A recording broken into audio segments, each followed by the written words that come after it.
सभी मीडिया के साथियों का स्वागत है।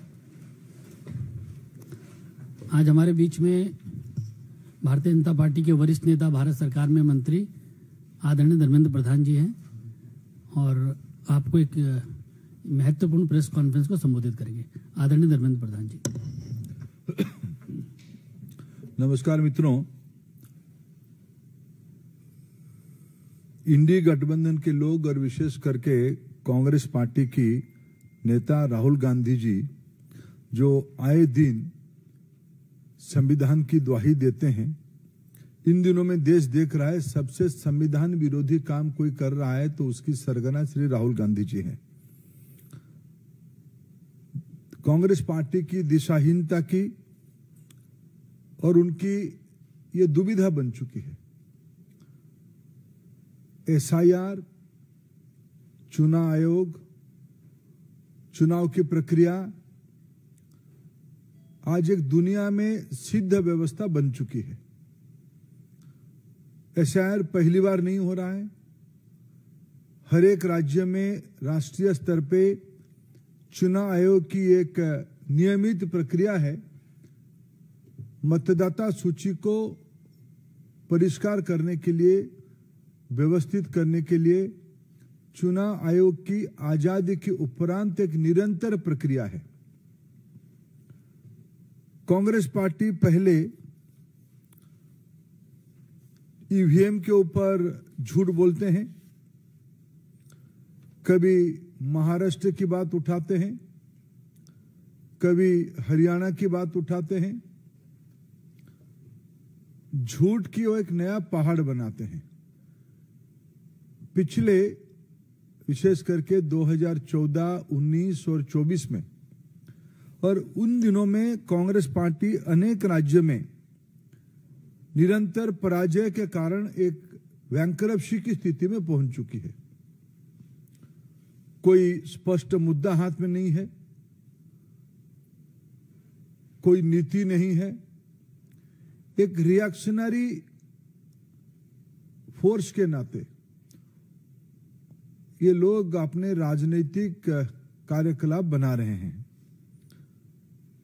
पहले इन्होंने ईवीएम को मुद्दा बनाया था, फिर राफेल पे झूठ बोले, फिर सीमा के ऊपर चाइना के साथ हमारी डिस्प्यूट को चाइना के साथ दिए, भारत की सेना को, भारत की संप्रभुता को इन्होंने प्रश्न उठाया, जिसके बारे में न्यायपालिका ने शायद आजाद भारत में कोई राजनीतिक व्यक्तित्व के ऊपर इतनी कटु टिप्पणी दिया होगा कि आखिर बताओ आप है किसके साथ हो। मित्रों, इसीलिए मैंने कहा शुरू में, एक वैचारिक दिशाहीनता की और दुविधा की समूह कांग्रेस पार्टी और उसकी नेता राहुल गांधी बन चुके हैं। लोकतंत्र में उनकी कोई लोक लाज बची नहीं। अराजकता धीरे धीरे अहंकार के साथ मिलते हुए देश में एक अस्थिरता पैदा करने की एक सोची समझी रणनीति ये है। आप चुनाव जीतोगे तो सारा विषय सही है, अब चुनाव हारोगे ये सारा विषय की अव्यवस्था आपको ध्यान में आती है। मैं पिछले 2-3 दिनों में जो वाद विवाद हुए, विशेष करके मैं भारत की मीडिया को धन्यवाद देता हूं। उन्होंने फैक्ट चेक कर करके लगभग सभी टीवी चैनल्स ने राहुल गांधी जी की एक एक झूठ को प्रमाण आधारित बेनकाब किया है, पर्दाफाश किया है। जिनको टेक्नोलॉजी के बारे में, जिनको चुनाव आयोग की प्रक्रिया के बारे में, जिनको देश के बारे में सामान्यतम ज्ञान नहीं है, कांग्रेस पार्टी की और विरोधी की वोट बैंक की राजनीति ही सिर्फ राजनीति बची है। घुसपैठियों को वोट दाता बना के, वोटर्स बना के वो अपनी राजनीतिक रोटी सेकना चाहते हैं। चुनाव आयोग ने एक संवैधानिक व्यवस्था, निष्पक्ष व्यवस्था के नाते जब इनको सही बात बताती है तो वे चुनाव आयोग को भी ध्वस्त करने के लिए कहते हैं हम आटम बम गिराएंगे। चुनाव आयोग बिखर जाएगा। ये भाषा हमारी प्रतिद्वंदी देश कहते हैं। बड़े बड़े शक्ति जो भारत की प्रजातंत्र को विखारना चाहते हैं, उन्हीं की भाषा है जो आज नेता प्रतिपक्ष की भाषा बनी है। मित्रों, मैं आपके माध्यम से देश के सामने इस विषय को फिर दोहराना चाहूंगा। आपको मुद्दा पे अटकनी चाहिए, मुद्दा आधारित राजनीति करनी चाहिए। सिर्फ घुसपैठियों की मन में डर पैदा करके, किसी वर्ग की मन में डर पैदा करके आप ना प्रधानमंत्री नरेंद्र मोदी जी की नेतृत्व, ना देश की जनता की फैसला या देश की संवैधानिक व्यवस्था को आप बिखार सकते हो, आप उसको तोड़ सकते हो। कांग्रेस पार्टी को फिर मैं अपील करता हूं, समूचे विरोधी को मैं अपील करता हूं, आपको संसद में जो विषय उठाना है वो आप उठाइए। आपने ऑपरेशन सिंदूर के बारे में चर्चा के पहले बहुत हवा खड़ा किए थे। संसद में जब चर्चा हुई आपके पास मुद्दा ही नहीं था। आपको देश ने देखा। आप अप्रजातांत्रिक, आप लोक विरोधी, इस स्थिति से बाहर आके आप देश हित में आपकी भूमिका विरोधी के नाते आपकी अपेक्षा है, आप उसमें लगो। और मैं कांग्रेस पार्टी की इस अराजकतापूर्ण दिशाहीनता के बारे में गंभीर चिंता प्रकट करता हूं। ये आखिर कहां तक देश के प्रजातंत्र को ले जाएंगे, जो लोग फिर आए दिन संविधान की किताब लेके घूमते हैं। क्या भारत की संवैधानिक संस्थाओं को तोड़ने के लिए उन्होंने मन बनाया? मैं उसको कठोर से कठोर शब्दों में निंदा करता हूं। प्रश्न सादर आमंत्रित। राहुल गांधी ने कथित तौर पर जो दावा किया, चुनाव आयोग की तरफ से कहा गया कि अब वो माफी मांगे या फिर हलफनामा दे, लेकिन उस पर कोई जवाब नहीं आया और प्रदर्शन करके चुनाव आयोग तक जा रहे हैं सारे पक्ष। नहीं, कोई प्रदर्शन नहीं, अराजकता करना चाहते हैं। ये कर्नाटक में गए थे, 2 दिन पहले रैली करके कुछ विषय उठाए। कर्नाटक की चुनाव आयोग की जो ऑफिसर है, उन्होंने कहा अगर इसी विषय को आप कहना चाहते हो तो आप एक एफिडेविट के माध्यम से बताओ। कुछ दिन पहले उनकी सहयोगी बिहार में इस प्रकार की बेबुनियाद विषय उठाए थे। वहां की चुनाव आयोग ने कहा कि इस विषय जो कह रहे हो, उन्होंने खुद के बारे में कहा था कि भाई मेरे नाम कट गया। चुनाव आयोग ने त्वरित उनके नाम कहां है दिखा दिया। इन्होंने देश में महाराष्ट्र में भी ऐसे विषय कहा था, तब चुनाव आयोग ने कहा था कि आप इसको एफिडेविट करके बताओ। चुनाव आयोग आपकी घर की व्यवस्था नहीं है, ये आपकी दफ्तर नहीं है, एआईसीसी की दफ्तर नहीं है।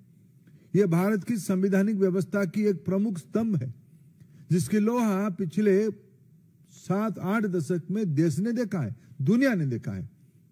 आप जो आरोप करते हो, आपको संविधान में रत्ती भर विश्वास होता तब आप एफिडेविट देते, चुनाव आयोग के सामने अपनी बात रखते।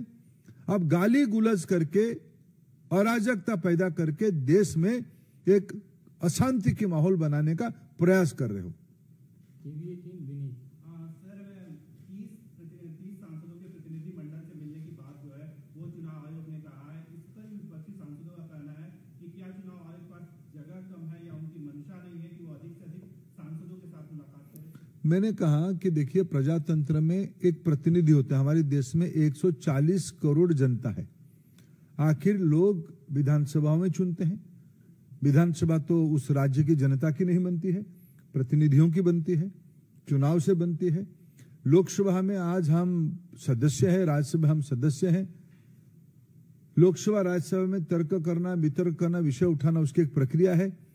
चुनाव आयोग भारत की एक संवैधानिक व्यवस्था, उसको कोई भी मिल सकता, कोई मिलते हैं, सामान्य वोटर भी मिलके जाते हैं। आजकल टेक्नोलॉजी के जमाने में चुनाव आयोग के सामने उनके पोर्टल में कुछ विषय रखो तो तुरंत उसकी उत्तर भी आती है, वोटर्स के संबंध में और कोई जानकारी के संबंध में। अगर विरोधी पक्ष आज उनको मिलना चाहते थे, शायद मैं अभी तक आते तक, मैं तो चुनाव आयोग हूं नहीं, चुनाव आयोग उसकी स्पष्ट करेगा, लेकिन मैं आप लोगों के माध्यम से, मीडिया के माध्यम से जितना जान रहा था, अभी यहाँ आने तक उनको चुनाव आयोग ने 30 प्रतिनिधि को मिलने की अनुमति दिया है। अगर आप उस प्रतिनिधि ना जाके आप एक समूह खड़ा करके फोटो ऑप करना चाहते हो तो आप ही के पास उत्तर है। आप ऐसे अराजकता को देश में प्रश्रय देना नहीं देना चाहिए, मैं आपकी विवेक के ऊपर छोड़ता हूं। आप ही खुद कहते हो कि 30 लोगों का अनुमति चुनाव आयोग ने दिया था। आप उस 30 प्रतिनिधि को, क्या आपकी इंडी गठबंधन की जो बैठक बैठते हो, क्या आपकी सारे पार्टी के एमपीओ को लेकर बैठते हो क्या? आप तो वहां तो आपका विवाद है कि कौन आगे बैठा कौन पीछे बैठा। सब चीजों की एक कायदा होती है। 30 सांसद कोई कम नहीं होते हैं। हर एक पार्टी के प्रतिनिधि तो आपके पास, जैसे चुनाव आयोग ने दिया है, ऐसे मैंने अखबारों टीवी के माध्यम से जानकारी लिया अभी। इनके मन में मुद्दा नहीं है, उनके पास में मुद्दा है ही नहीं। मुद्दा होता तो बेंगलुरु में वो सभा करने के बाद जाके एफिडेविट दे के आते, महाराष्ट्र में एफिडेविट देते। कोई मुद्दा ही नहीं है, थूको और भाग जाओ, स्पाइट एंड रन। ये जो उनकी एक अराजकता पूर्ण थ्योरी है, यह बहुत प्रजातंत्र के लिए बहुत ही चिंताजनक और बहुत घातक मानसिकता का है।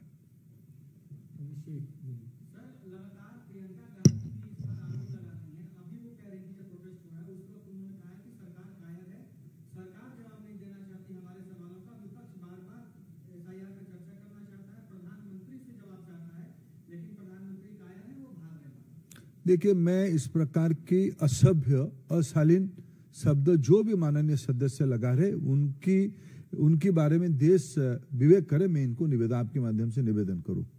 देश की इनकी क्या है, कांग्रेस पार्टी के मन में एक पीड़ा है कि हमारे खानदान के बाहर कैसे सत्ता चली गई। पंडित नेहरू जी की समय से लेकर श्रीमती स्वर्गीय इंदिरा गांधी, बाद में स्वर्गीय राजीव गांधी, बाद में रिमोट से मां बेटे और अभी बहन उनसे जुड़ी है।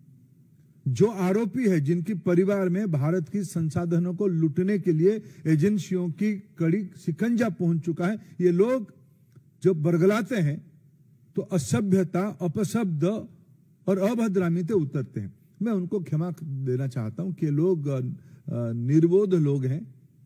जब व्यक्ति चोरी करे और सीनाजोरी करे, इस प्रकार की, जब मैं समझ सकता हूं, जब उनकी परिवार के लोग, आत्मीय लोग भारत की संसाधनों को लूटने की मामले में जेल की सलाखों तक पहुंचेंगे, कोई बेल में है, कोई जेल की जाने के इंतजार में है।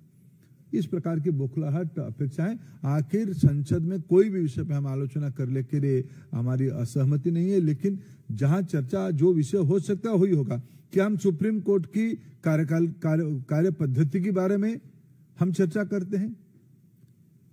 चुनाव आयोग की सुधार के बारे में कोई चर्चा करना चाहे तो चर्चा हो, लेकिन चुनाव कैसे हो रहा है, जो नियमित काम है। फिर मैं कह रहा हूं, मैं सामाजिक विषयों की विद्यार्थी हूं, राजनीति शास्त्र की विद्यार्थी हूं। पिछले 40 साल से भारत की चुनाव में मैं कार्यकर्ता के रूप में काम कर रहा हूं। मतदाता सूची में नाम जुड़वाना और कटना आजादी के उपरांत की प्रक्रिया है, चुनाव आयोग बनने के बाद ही प्रक्रिया है। मैं 40 साल से एक बूथ स्तर के कार्यकर्ता के नाते कई बार नाम जुड़वाया हूं, कई बार जो गलत नाम जुड़ जाता है कहीं से, मैंने कटवाने का अर्जी दिया हूं। आज भी चुनाव आयोग ने यह स्पष्ट रूप में कहा है कि जहां जहां एसआईआर हो रहा है, जो सही व्यक्ति कट गया है वो आए, हम उनको जोड़ने की अपील की व्यवस्था है। मैं राहुल गांधी जी को चुनौती देता हूं, समूचा विपक्ष को चुनौती देता हूं। अभी एसआईआर बिहार में चल रहा है, अगर वो इतना राजनीतिक सक्रिय कार्यकर्ता है, उनके पास उनकी पार्टी की बीएलए है, उनकी पार्टी की संगठन अगर है तो है, नहीं है किराए पे लिए तो अलग बात है। अगर है, राहुल गांधी खुद जाए बिहार में, अभी भी टाइम बचा है। जिन लोगों को कहते हैं नाम काट दिया, उनकी एक भी नाम जुड़ा के आए। मेरे मानता हूं चुनाव आयोग की निष्पक्षता इतनी होगी, हमारे संविधान में इतनी ताकत है, उनके नाम जुड़ जाएगा। नाम है ही नहीं। आप चाहते हो बांग्लादेशी घुसपैठियों की नाम भरना, देश की अधिकार को आप विदेशियों के हाथ में सौंपना चाहते हो। यह आपकी निहित वोट बैंक की राजनीति है, यह आपकी तुष्टीकरण की राजनीति है। आप जोर जोर से एक विषय को, गलत विषय को एक का थिएटरिक्स करके आप जनता को भ्रमित करने का अपचेष्टा कर रहे हो। 14, 19, 24 में और अनेक राज्यों में आपको जनता ने उसके बारे में उत्तर दिया है। बहुत बहुत धन्यवाद।